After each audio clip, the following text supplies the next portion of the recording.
নমস্কাৰ প্ৰিয় দৰ্শক ভগৱান শ্ৰীৰামে মাতা সীতাক বিয়া কৰাবলৈ এখন ধনু ভাঙিছিল সেই ধনুখন মহাদেৱৰ আছিল বুলি আপুনিও জানে ময়ো জানো কিন্তু মহাদেৱৰ ভক্ত ৰাৱণো আছে ৰাৱণে কিয় সেই ধনুখন দাঙিব পৰা নাছিল প্ৰকৃতাৰ্থত সেই ধনুখনৰ ওজন কিমান আছিল যি সময়ত মিথিলা ৰাজ্যত সেই ধনুখন সজাই থোৱা হৈছিল সেই ধনুখন ৰাজসভালৈ টানি আনিবলৈ কিমানজন সৈন্যৰ বা কিমানজন সেনাৰ প্ৰয়োজন হৈছিল প্ৰিয় দৰ্শক সকলোতকৈ ডাঙৰ প্ৰশ্নটো হ'ল মিথিলা ৰাজ্যৰ ৰজা জনকে সেই ধনুখন ক'ৰ পৰা পাইছিল আনহাতে ভগৱান শ্ৰীৰামে যেতিয়া সীতা মাতাক বিয়া কৰাইছিল বা ধনুখন ভাঙিছিল সেই সময়ত ধনুখনৰ কিমানটা টুকুৰা হৈছিল আৰু কোনটো টুকুৰা পৃথিৱীৰ কোন স্থানত পৰি ৰৈছিল বিবাহৰ সময়ত মাতা সীতা আৰু ভগৱান শ্ৰীৰামৰ বয়স কিমান আছিল প্ৰিয় দৰ্শক আজি আমি ৰামায়ণৰ এনে গোপন অধ্যায়ৰ বিষয়ে আলোচনা কৰিম যি কথা জানিলে বা শুনিলে আপুনি আচৰিত হ'ব নমস্কাৰ মোৰ নাম অনন্ত নাথ আন এক জ্ঞানবৰ্ধক ভিডিঅ'লৈ মই আপোনালোকক স্বাগতম জনাইছো প্ৰিয় দৰ্শক মোৰ ইউটিউব চেনেলটোৰ নাম হ'ল ধাৰ্মিক কথা সেই সময়ৰ কথা যেতিয়া জনকে সীতা মাতাক বিয়া দিবলৈ ওলাইছিল যেতিয়া জনকৰ ৰাজ্যত সীতা মাতা ডাঙৰ দীঘল হৈছিল এদিন সীতা মাতা নিজৰ ভগ্নীৰ সৈতে খেলি থাকোতে এটা পুতলা সেই জনকৰ ৰাজসভাত সজাই থোৱা ধনুখনৰ তলত পৰি গৈছিল তেতিয়া দেখিলে সীতা মাতাই এটা হাতেৰে সেই ধনুখন দাঙি আন স্থানলৈ নিলে আৰু সেই ধনুখনৰ তলত পৰি থকা এটা পুতলা সীতা মাতাই তুলি আনিলে এই দৃশ্য জনক আৰু তেওঁৰ পত্নীয়ে দেখা পালে তেতিয়া ভাবিলে সীতা মাতাৰ শক্তি কিমান প্ৰিয় দৰ্শক সেই উদ্দেশ্যৰে জনকে সীতা মাতাক বিয়া দিবলৈ এক স্বয়ম্বৰৰ আয়োজন কৰিলে আৰু সেই স্বয়ম্বৰৰ উদ্দেশ্য এটাই আছিল যে সেই ৰাজসভাত থকা ধনুখন যিজন ব্যক্তিয়ে দাঙিব বা গুণ লগাব পাৰিব তেওঁকে তেওঁ লগতে সীতা মাতাক বিয়া দিয়া হ'ব সেই উদ্দেশ্যৰে যেতিয়া জনকে ৰাজসভাত এই কথা ঘোষণা কৰিলে তেতিয়া সকলো ৰাজ্য দাঁতিকাষৰীয়া অঞ্চলৰ ৰাজ্যসমূহৰ সকলো ৰাজকুমাৰ বা প্ৰজাগণ মিথিলা ৰাজ্যত উপস্থিত হ'ল প্ৰতিজন ৰাজকুমাৰে চেষ্টা কৰিলে ধনুখন দাঙিবলৈ কিন্তু ধনুখন দঙাত বিফল হ'ল অৱশেষত শিৱভক্ত ৰাৱণ আহি ৰাজসভাত উপস্থিত হ'ল আৰু ৰাৱণে দাঙিবলৈ চেষ্টা কৰিলে ধনুখন কিন্তু ৰাৱণেও ধনুখন দাঙিব নোৱাৰিলে কিন্তু সেই সময়ত বাল্মীকিয়ে লৈ গৈছিল ভগৱান শ্ৰীৰামক মিথিলালৈ আৰু বাল্মীকিয়ে লৈ যোৱা ভগৱান শ্ৰীৰামে সেই সময়ত মিথিলাত উপস্থিত হ'ল আৰু জনকৰ ৰাজসভাত উপস্থিত হৈ ভগৱান শ্ৰীৰামে ধনুখন দাঙি ধৰিলে আৰু ধনুখনৰ গুণ লগাওঁতে তিনিটা টুকুৰা হৈ বিভক্ত হ'ল এতিয়া প্ৰশ্ন হ'ল সেই ধনুখনৰ নাম কি আছিল প্ৰিয় দৰ্শক ৰামায়ণত উল্লেখ কৰা অনুসৰি সেই ধনুখনৰ নাম পিনাক আছিল আৰু এটা প্ৰশ্ন হ'ল যে ৰজা জনকে সেই ধনুখন ক'ৰ পৰা পাইছিল ৰামায়ণৰ এক গোপন অধ্যায়ত উল্লেখ কৰা অনুসৰি সেই ধনুখন অৰ্থাৎ বিশ্বকৰ্মাই নিৰ্মাণ কৰিছিল বিশ্বকৰ্মাই এখন ধনু নহয় দুখন ধনু সেই সময়ত নিৰ্মাণ কৰিছিল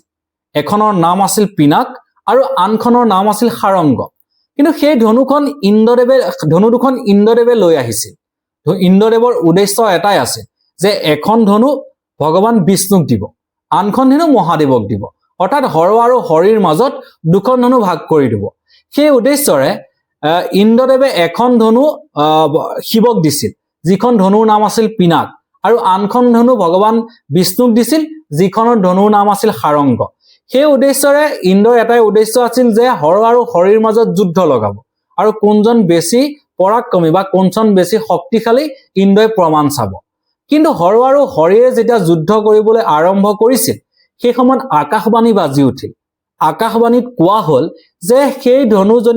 ধনুৱে যদি ভগৱান বিষ্ণু আৰু শিৱৰ মাজত যুদ্ধ হয় তেনেহলে তিলুক ধ্বংস হৈ যাব প্ৰিয় দৰ্শক সেই সময়তেই ধনুখন মহাদেৱে পেলাই দিলে অৰ্থাৎ পিনাকখন মহাদেৱে পেলাই দিলে সেই পিনাক ধনুখন মিথিলা ৰাজ্যত পৰে আৰু সেই সময়ত ৰজা আছিল দেৱৰথ অৰ্থাৎ মিথিলা ৰাজ্যৰ ৰজা সেই সময়ত আছিল দেৱৰথে সেই ধনুখন পাইছিল আৰু পৰ্যায়ক্ৰমে দেৱৰথৰ পাছত জনক হ'ল জনকৰ ৰাজসভাত সেই ধনুখন তেতিয়াৰ পৰা সজাই থোৱা হৈছিল আৰু যেতিয়া মাতা সীতাই এটা হাতেৰে সেই ধনুখন দাঙি ধৰিছিল তেতিয়া জনক ৰজাও আচৰিত হৈছিল যিখন ধনু দাঙিবৰ বাবে বা যিখন ধনু ৰাজসভালৈ টানি আনিবৰ বাবে হাজাৰ হাজাৰ সেনাৰ প্ৰয়োজন হৈছিল সেই ধনুখন সীতা মাতাই এটা হাতেৰে দাঙি ধৰিছিল অৰ্থাৎ ধনুখনৰ ওজন আছিল হাজাৰ হাজাৰ হাতীৰ ওজনৰ সমান প্ৰিয় দৰ্শক হয়তো ৯৯% মানুহে এই কথা নাজানে সেই ধনুখনৰ ওজন বা সেই ধনুখন ৰাজসভালৈ টানি আনিবৰ কাৰণে 5000 মানুহ বা 5000 সেনাৰ প্ৰয়োজন হৈছিল।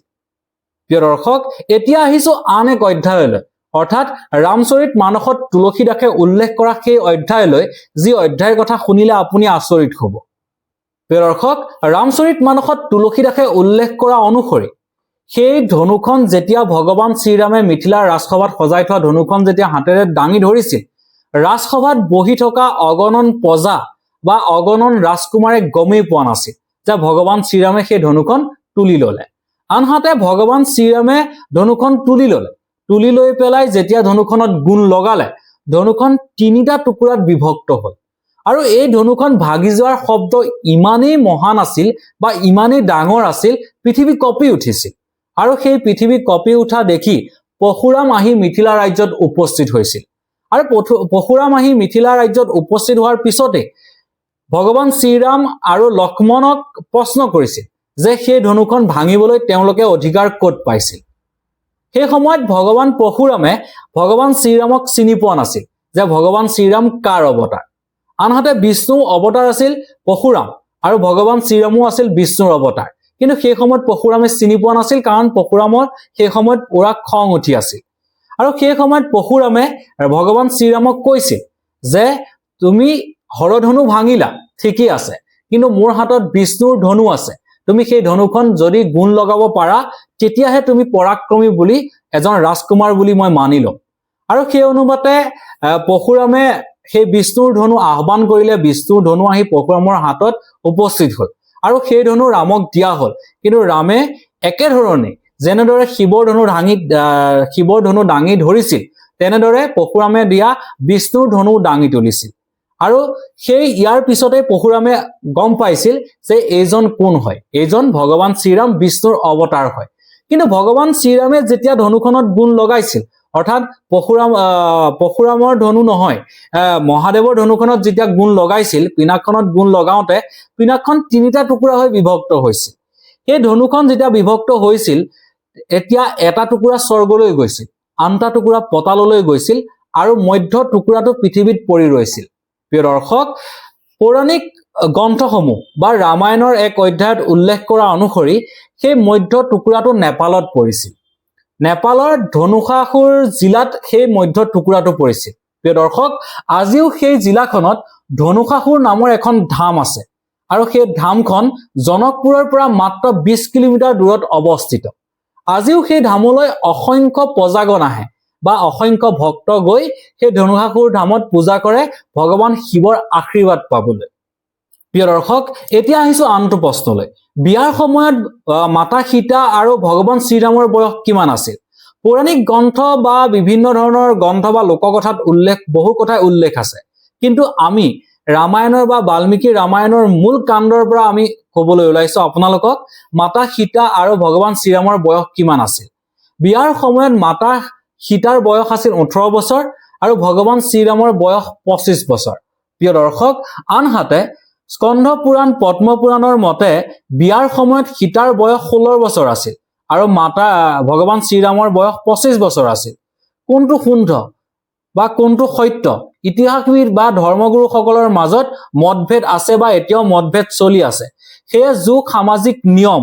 বা কাল গণনা আজি বেলেগ বেলেগ নিয়মৰ অনুসৰি ভগৱান শ্ৰীৰাম আৰু মাতা সীতাৰ বয়স, বিবাহৰ সময়ৰ বয়সৰ গণনা বেলেগ বেলেগ ধৰণেৰে পোৱা যায়। প্ৰিয় দৰ্শক, আজি আমি ভিডিঅ'টোত কেইবাটাও কথা আলোচনা কৰিলো। ভগৱান শিৱৰ ধনুখনৰ নাম কি আছিল, পিনাক সকলোৱে গম পালে। ভগৱান শ্ৰীৰামে যিখন ধনু 3টা টুকুৰাকৈ ভাঙি পেলাইছিল, সেই ধনুখন টুকুৰাসমূহ কলৈ গ'ল বা কোনটো অংশ পৃথিৱীত পৰি ৰৈছিল সেই কথাও গম পোৱা গ'ল। বা জনক ৰজাই সীতা মাতাক বিয়া কৰাবলৈ সেই মহাদেৱৰ ধনু স্বয়ম্বৰৰ বাবে কিয় ব্যৱহাৰ কৰিছিল সেই কথাও গম পোৱা গ'ল। কিন্তু আচৰিত প্ৰশ্নটো হ'ল, ভগৱান শিৱৰ পৰম ভক্ত ৰাৱণো আছিল। ৰাৱণে কিয় ধনুখন তুলি ল'ব পৰা নাছিল বা ৰাৱণে কিয় মিথিলা ৰাজ্যত গৈ সেই ধনুখন দাঙিব পৰা নাছিল, সেই বিষয়ে আমি পৰৱৰ্তী ভিডিঅ'ত আলোচনা কৰিম। প্ৰিয় দৰ্শক, এনেধৰণৰ ভিডিঅ' পাবলৈ আমাৰ ইউটিউব চেনেল ধাৰ্মিক কথাক লাইক, শ্বেয়াৰ আৰু ছাবস্ক্ৰাইব কৰিব বুলি আশা কৰিলো। প্ৰিয় দৰ্শক, আন এটা ভিডিঅ' লৈ পৰৱৰ্তী খণ্ডত পুনৰ আপোনাৰ সৈতে লগ পাম। আজিলৈ বিদায় লৈছো, ধন্যবাদ।